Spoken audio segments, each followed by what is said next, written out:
Greetings fellow simmer and welcome to more Gripper Sim 4K eye candy action. This week not so much madness, but we're going to look at the PA-28 from JustFlight that's coming out imminently. Now I'm going to look at this from an instructor's point of view from the real world of flight, and I've flown PA-28s of all different sizes and descriptions and years and all sorts of situations for many years. So I'm going to, give it a good fine tooth comb. We're in Bantre Aerodrome, Cork in Ireland. If you look for it in Flight Sim you won't find it. That's because they forgot to omit it. But Colonel Clink has, and Colonel Clink very generously has uploaded it for you to download from flightsim.to for free. I've put a link in the description below. We'll be coming back to this airfield to have a look. Now, with regards to the PA-28, I'm just showing you some nice, lovely pictures here with the PBR. Right, PBR meaning physically based rendering. They use that in the movies. We've got 4096 by 4096 texture resolution. It's detailed down to the rivets, actually. They say it's a truly 3D virtual cockpit. Good news for those of you with VR headsets. The cockpit textures are absolutely fantastic, even down to every little scratch. All the lights are dimmable and they're usable for night flying. They also have fully IFR, instrument flight rules. All the lights work, all the instruments work, and more, including an iPad feature. So on the iPad you can change many things, including the instrument configuration with regards to your Garmin and your HSI and your direction indicator. I'll show you that now shortly. So the format of this video is next. I'm going to take the aircraft for a quick circuit. I kind of filmed it live. So yeah, of course I made loads of mistakes. I'll probably put the funny bits at the end. No, I will. I'll put the funny bits at the end. Anyway, also the sound is a big gripe with me generally in flight simulators, and it always bugs me. But this time, JustFlight have matched Asobo's great artistry in sound. So much so, I'm going to show you some of the sounds that they've implemented into the aircraft. Have a listen.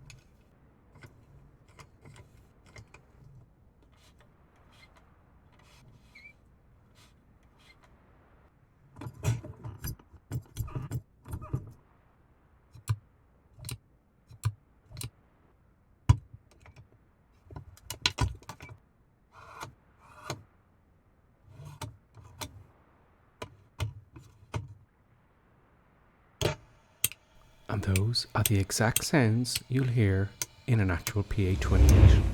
We're in the cockpit, and this is my face. Okay, folks, so the PA-28. First of all, where do I come from?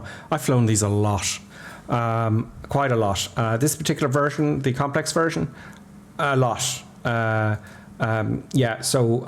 flew this in America, and I flew it when I was training for my complex training. Complex meaning it's got a feathered prop and it's got retractable undercarriage. So I know these aircraft very well in the real world. So I'm comparing it today, what I think as a flight instructor who's flown this very aircraft to see what it's compares to in a simulator. Now you never simulate everything perfectly, that's because they're called simulators, but I have to say straight off the bat that I think this aircraft is in great detail. So I'm going to do a quick startup, quick preview, a quick showcase really. It's a showcase of this aircraft, because flying aircraft is, in flight simulators, it's subjective. Okay, so what do I think of this aircraft as a flight instructor and a person who's flown these aircraft for hundreds and hundreds and hundreds of hours? Now, first off the bat, it looks like a PA-28. It sounds like a PA-28. I can't smell anything, of course, because we don't have smell-o-vision yet. Anyway, but I'm impressed. Let's put it that way. Now, this is not the full version. This is a press version, press release, so it's not finished yet. It's due out imminently, I think. Now, first of all, you saw my little clips there of the detail. I like the way they've worn the aircraft. If you saw that clip under the belly, you've got that. It looks exactly what it looks like when it kind of gets worn and it needs to be cleaned, etc. Now, as regards to the cockpit, for an example, right?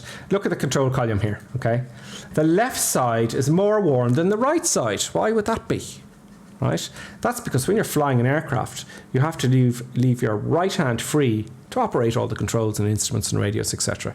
So you usually fly with one hand. You should be flying one hand, I hope, if you're flying for real, right? You fly with one hand, okay? And they've simulated even that. So very impressive. It's got a little timer here. Some of them don't have this, which is very nice. So I'm going to very quickly go over this pad here. This is this iPad they have usually in flight simulators. So this is a few little extra little bits and pieces. Some things in here I do like. Now you probably want to know how to switch that off, okay? Because generally you don't have an iPad sitting there. You can if you want to for your Sky Demon or whatever, but you can switch it off here. It says ICOM here and off. See? And you can get rid of it that way, okay? So now you don't have to read the instruction book. So what does it have? Right, aircraft states, ready for takeoff, ready for start, and cold and dark. So if I hit ready for takeoff, it takes away the chocks, the tie downs, the tow bar, it starts the engine, does all the checks for you, and you're ready to go, okay? Or ready to start, or cold and dark. I'm going to go cold and dark, okay? Happy days. So that's just nice and handy. I can hear the gyro spinning down. This is brilliant. Do you know what? It's been a long pet peeve with me for many, many years that you've got two senses when you're flying a flight simulator, okay? Because it's a hobby, let's face it, right? You've got your sight for all the cool graphics, and you've got your sound for all the cool sounds.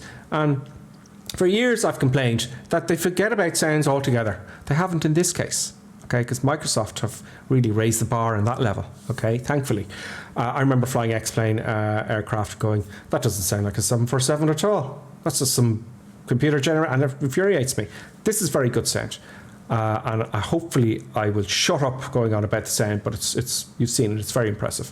So what else next? They have a little maintenance area here, right? So here they've got 8 quarts of oil, and you can refill the oil, and you've got your battery voltage. So if you enable this, okay, your oil quantity would slowly go down, okay? And if you let it go down too low, you might have an engine failure. Refill oil, that's fine, you can refill the oil. Battery voltage, which is quite clever. I have seen before, if you're sitting in the cockpit with the master on, that's the battery activating all the instruments, you're going to run the battery down. And then when you go to start the engine, nothing happens because there's no juice left in the battery to start the engine.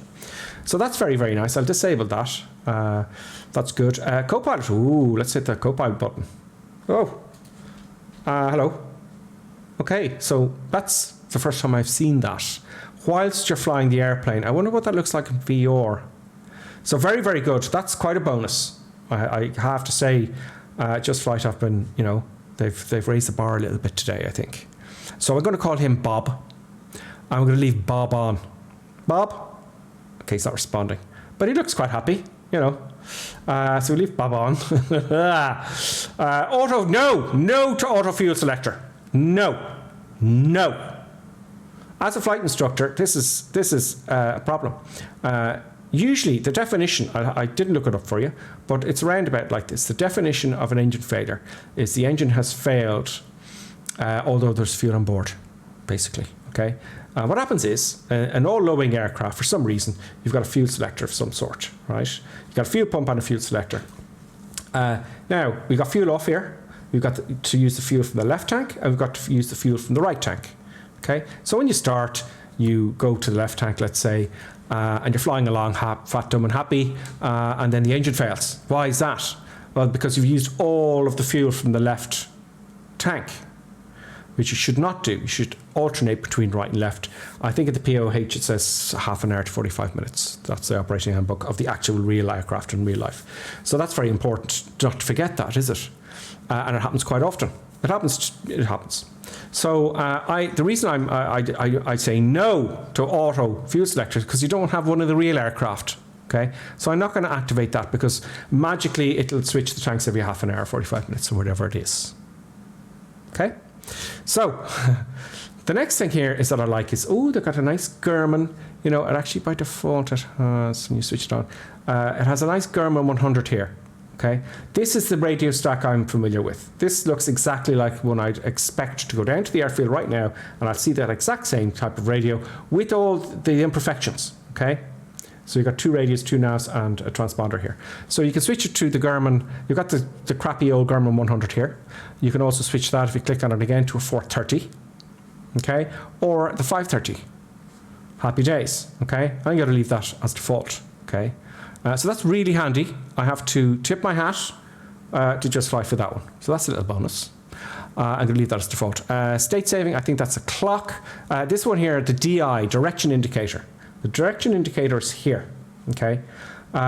We use our compass to fly, but we also have a direction indicator, which is a gyro. But you've got to align that with the compass to be sure it's aligned with the compass so you're flying the right heading. Why you say, why do you not fly using the compass all the time? Well, you can, of course.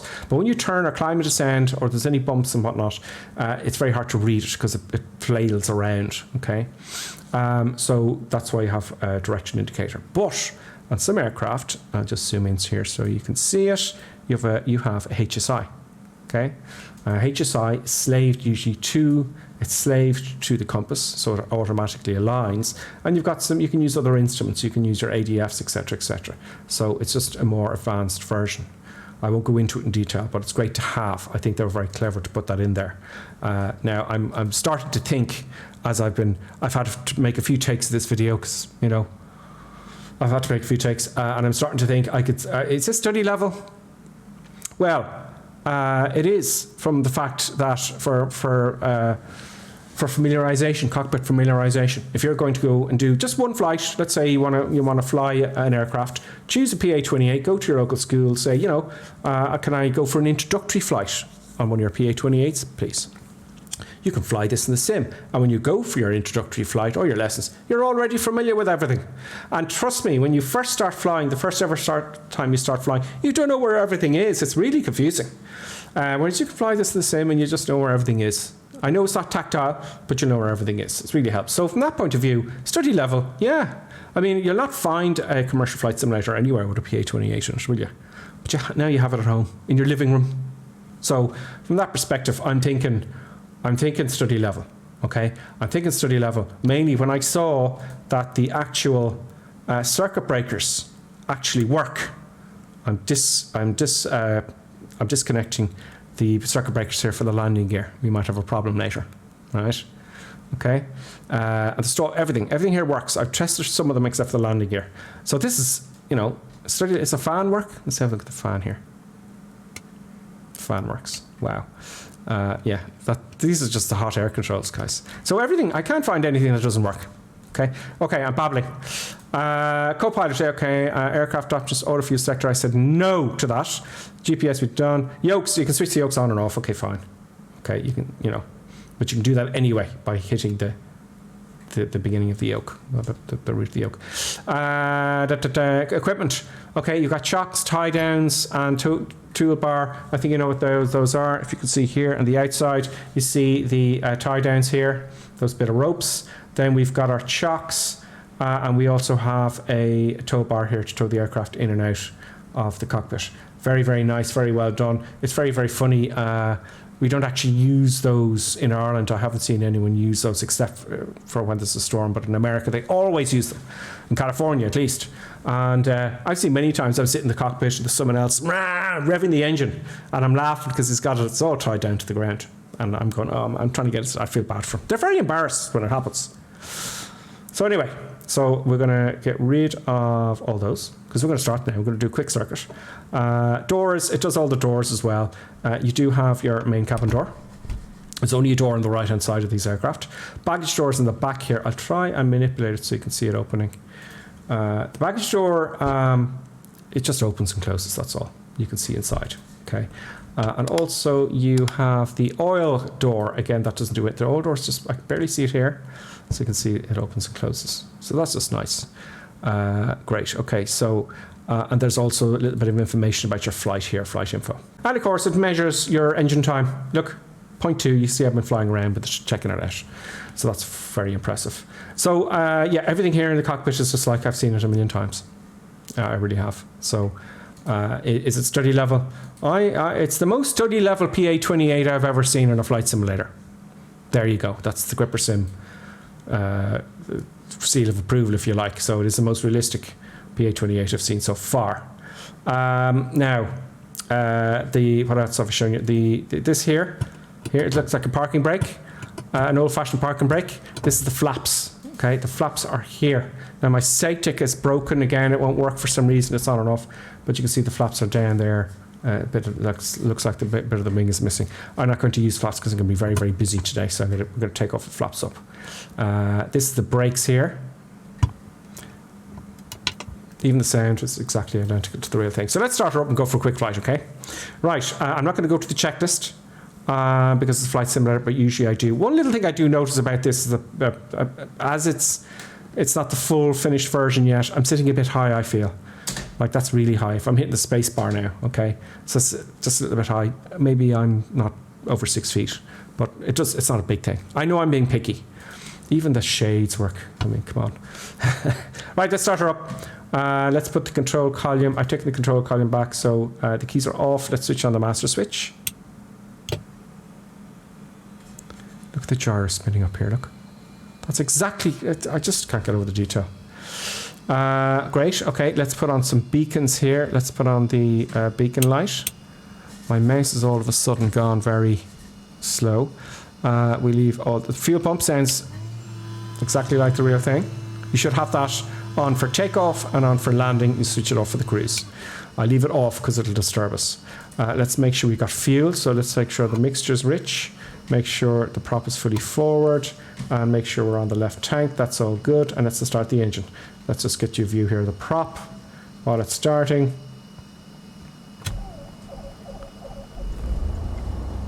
That is the exact sound of the engine starting in the PA-28. Don't know what to tell you.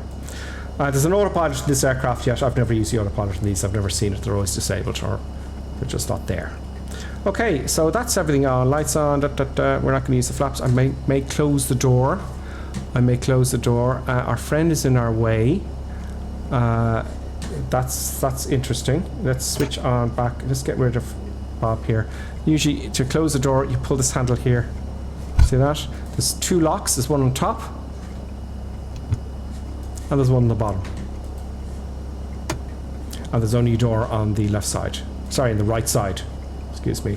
We'll put Bob back here. He might feel left out. I would switch back off the iPad. Go on. Go away. There we go. Right. Brakes off. And it just glides. This isn't a Just Flight thing, it's Microsoft. They haven't got around to kind of fine-tuning some things yet. I know they have this on their list. It just glides off. Usually to get an aircraft rolling, they're quite heavy. You've got to add a bit of power to take it away again to get moving. So you add a lot of power, then it moves, then you take away a bit of power again.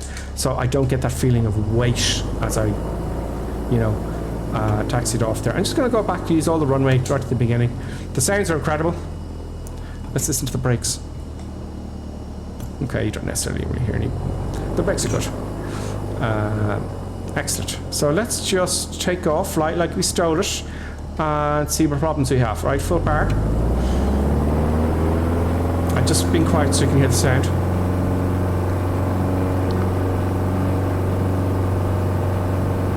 Airspeed's alive there. It's all good. He's busy with the green and everything like that. It's nice heavy in the nose. Yeah, I like that. Nice and heavy. Nice. Bit of trim action going on. Positive rate, gear up. Nothing's happening with the gear. Is it? No, flaps are already up. That's because, if you remember earlier, you can hear the sound of the air. I can hear the air now. I don't know if you can hear it. Because the gear's hanging out. There's the two circuit breakers. Now the gear's going up. So the circuit breakers work. Brilliant. Flaps are up, gears up, and we've got our fuel pump off already. And it's flying. Now, is it flying like a PA-28? It seems quite stable. Now, there's no wind. It's a perfect day. Yeah. Now, this is another thing. It's not just flights, it's Microsoft. It should start to slowly level out, okay? It seems to have neutral stability. Have I chosen the right term there? But that's no big deal, okay? We kind of keep climbing because I'm going to stall it. Excuse me. We're going to stall it. And I'm not paying attention to my speeds or anything. I just want to see if it's working. We're just below 80. We're at 75 knots there now. And that's fine. So yeah, I'm trimming away. It feels like an aircraft. It's getting a little bit bumpy now. And it's fine. Now, I'm going to do a quick turn here. Just to wait. I'm not going to turn all the way. Very aggressive.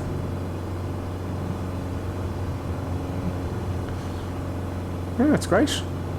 I have no complaints here. Let's see what happens. I'm going to stall it quite aggressively now with a bit of power on. Now the alarm's going off there because if you take all the power back, the gear warning sound lights, or it comes on. That's a stall warner now. So it's kind of stalling, not a very aggressive stall. It's starting to veer over to the right. And yeah, there we go. So to recover, I just lower the nose out for power, get our speed and rudder and aileron, and up we go again. That's fine. So it's all flying like a PA-28, guys.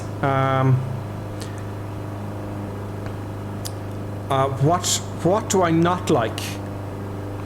I don't like the way it taxis on the ground. It's too easy to begin taxiing. I'm being fussy. But other than that, I can't really see anything really straight away. Bob, what do you think? Here's our remote control coming back there, Bob. I wish you could do this with students. Just here, stop trying and just make it disappear. But you can't, can you? No. So yeah, we're on downwind here now. I think another thing they'd probably fix is I noticed some simulators to have the sound, the wind gusting through here. You can't really hear. You know, it doesn't make a big difference, but this is not the full version. Now, as I was saying, I didn't really make that very clear. When you take the power back too much, it says, hey, it thinks you're coming into land. Because what happens when you come into land, you take all the power off, don't you? So it's just a gear warning. That's all that is. So I lower the gear, and that'll stop. See? That should come off. No low voltage warning light. That was coming on earlier. That will come on if your battery gets very low. So that's very realistic. So we're on base here. Where's the runway? Oh, we're miles away from the runway. So I'll add a bit of power.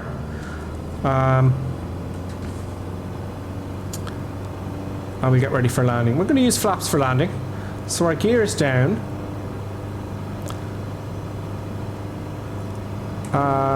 There we go. I love the way they've put that person in front of you, beside you there. Let me know what you think of it in VR. I'm having a problem with my Pimax. I haven't had the time to fix it yet. So I'll let you know when I get it working. But it's very hard to show you. It's very hard to show you. I'm going way too fast. It's very hard to show you the VR. But I have to say, everything about this aircraft so far, even the belts, the details, it's pretty darn good. Now, I'm going way too fast. I would think with the gear down, there'd be a lot more drag in all fairness, okay? Maybe that's one of the things they've got to fix. Let's start putting the flaps down. The flaps with the mouse is a little bit finicky because there's 3 stages, not just one, you know. But that's okay if you've got a controller. So I've got 75 knots now, that's fine. And now, oh, this is good. It does drop quite a bit. It feels heavy now on final. Now, if I take the power back, it's just going to, usually they drop quite a bit. You know, kind of drop like a stone. So yeah, that seems to be happy. I'm going to make a hard landing here on purpose, okay? Ooh, that was a big bounce. Big bounce. Oh, that was a very hard landing. They could work on the sounds there. They could work on the sounds there a little bit. I'm sure they are. So that's pretty good. That is pretty good. Let's just try that one more time. Okay, that'll be fine. A little bit too high. Can I rescue this? Oh, I broke the gear. I must have broken the gear when I landed that time. I'm going to side step a little bit. Have I got the flaps down? I have. I shouldn't do that. Now that's a bit more of a... I'm just trying to rescue it here. That's a bit more of a better landing in here. A little bit smoother. Yeah, wow. I like it. That was pretty good. You could hear the screech of all the tires. The brakes are pretty good. That sounds great. No problems there then. Okay. There's one little last thing I want to show you now. And it's a good thing, but it's also a bad thing. It's not necessarily bad. Microsoft have yet to fix this issue with the aircraft nose going up too soon. In other words, let me show you here. in a real aircraft, any type of aircraft. Now I noticed this with the Cessna 150s, etc., and the 172s. Now if I come to a halt here and I add full power, and I keep the control column back, it's going to take a while for the nose to come up in the real aircraft. Now unless I've got gold bars down the back with the centre of gravity, right? But watch this, if I take my feet off, the nose comes up straight away. Okay? That's just Microsoft, and it's something that bothers me a little bit. But I can hear the tail strike. You hear that? So that's great. So that's just a Microsoft thing. They'll get around to that like they've done everything else. But what I'm saying is I do like the way they have the tail strike, the sound of the tail going up. So that's fine, that's normal. If I had full power, you know, it shouldn't do that. Bang. And it does it with the wings as well. If I had a wing strike, which you don't want to have one of those because you've crashed basically. You're in trouble. So to tidy up, let's just switch off the engine and give you my final thoughts. Come to a halt here. The braking. The gear lever has. Yeah, okay. So my final thoughts. Let's just listen to the engine shut down here. Mixture gone.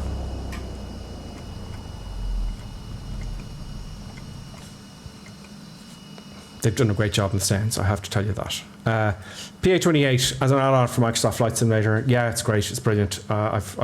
This isn't even finished, so even if it came out like this, I'd still buy it.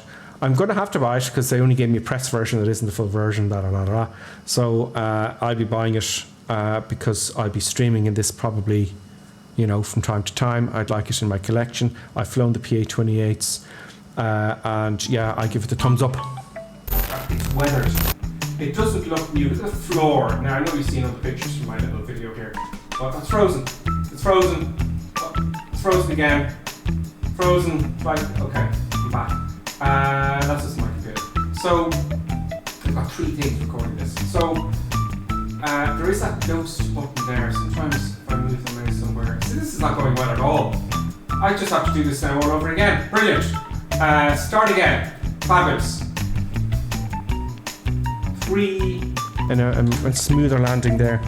I would hear a whole load of very nice. Well, you see, I've got the gear may have collapsed there. Okay, so I can simulate that. The gear may have collapsed. Let's do a proper landing just for so you can see it. No, that's not going to work, is it? Which is very, very handy to have. We've also got flight info down here with crossfades, etc., etc., etc. So that's all very nice. But some of you may not want that pad sitting there. Very easy to remove it, and I know lots of people are going to have this problem. The sound is too far away, bugger!